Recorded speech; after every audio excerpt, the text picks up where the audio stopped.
ওসমান সাহেব, আপনি তো আগে অনেক গরিব ছিলেন, তাই নয় কি? সুজন সাহেব, আমি তো আগে গরিবে ছিলাম, বাট এখন একটি সরকারি জব করি, এই আর কি।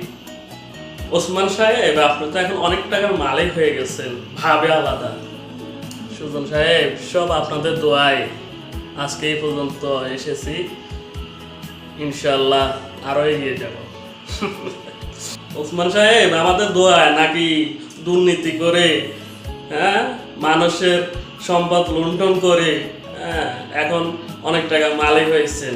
এই আপনাদের কারণেই আজকে দেশের এই অবস্থা, 12টা বাজিয়ে ফেলেছেন।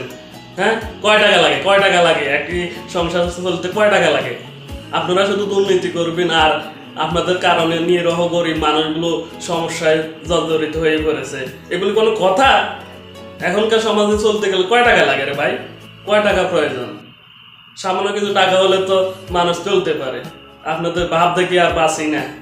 এইসব ছাইরা দেন, দুর্নীতি, হ্যাঁ, মানুষের সম্পদ লুণ্ঠন করে, এগুলো ছাইরা দেন।